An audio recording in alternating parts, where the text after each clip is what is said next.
A gente vai continuar nesse assunto agora. A gente conversa com o economista e ex-deputado federal, consultor tributário Luiz Carlos Rauli, autor do projeto de reforma que está no Senado.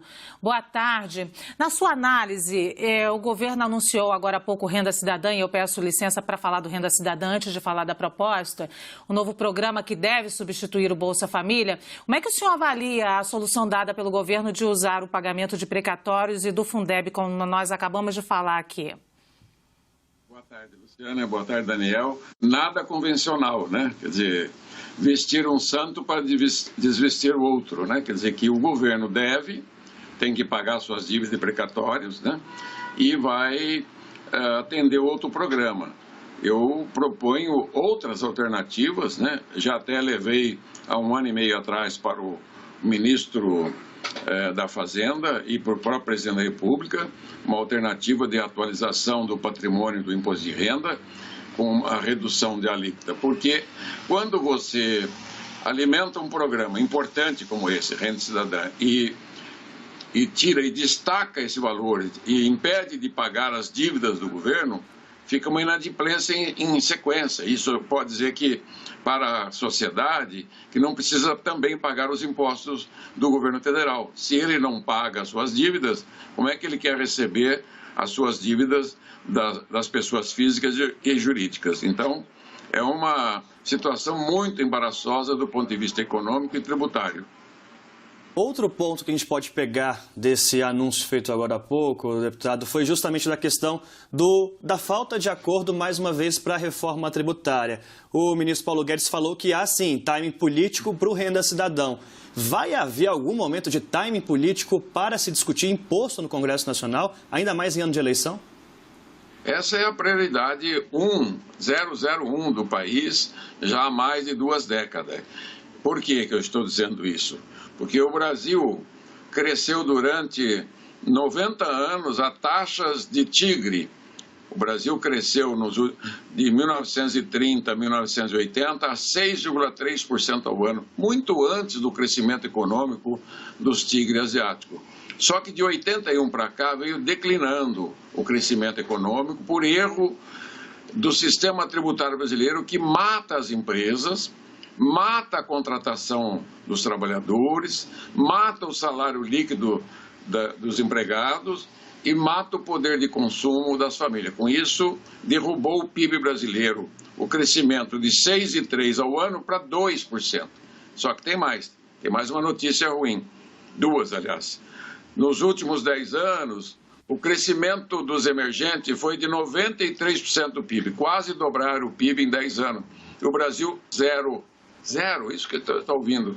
Nos últimos 6 anos, os emergentes cresceram 50% e nós decrescemos 10%, considerando 2020. Então, o que está de errado na economia brasileira, que produz 2 safras por ano, às vezes até 3 safras, minério dia e noite, o setor exportador é superavitário, é o erro do sistema tributário.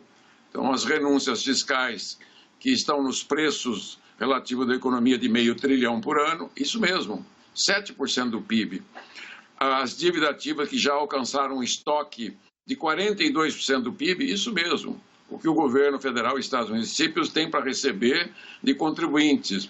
O contencioso administrativo e judicial, que está em 72% do PIB, e a sonegação, por conta das inadequações em propriedade do sistema tributário, já está em 25% do PIB, dando um prejuízo de arrecadação de 8% do PIB, de 600 bilhões por ano. Não tem como dar certo a economia brasileira sem fazer uma reforma profunda do sistema tributário na linha da PEC 110, que está no Senado da República, de autoria do presidente do Senado e relatado pelo senador Roberto Rocha. Deputada, a gente está falando de um ano atípico, onde o mundo inteiro enfrenta uma pandemia e todas as economias tiveram um encolhimento. E aí eu lhe pergunto, diante disso, nesse cenário atípico, qual é a prioridade, quais são as prioridades que o senhor aponta agora da reforma tributária? A prioridade é um tripé.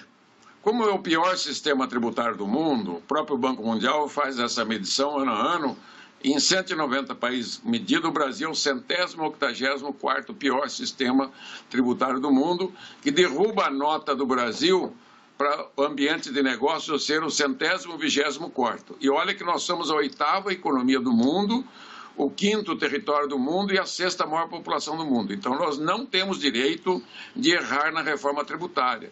Não pode ser fatiada. Primeiro, o governo, em 32 anos, propôs 17 reformas fatiadas e agora propõe mais uma fatiada. Não deu certo. A experiência é terrível. A carga tributária aumentou, o desemprego aumentou, virou crônico. Nós temos 13 milhões de desempregados e 11 milhões de trabalhadores nem carteira tem. Isso que é pior, né? Então, a solução é essa. São 3 as bases tributárias conhecidas no mundo. Nós temos que harmonizar o sistema tributário brasileiro à OCDE, que são os países ricos que venceram e ficaram ricos porque tem um sistema tributário bem dividido. Propriedade, renda e consumo são as 3 bases tributárias.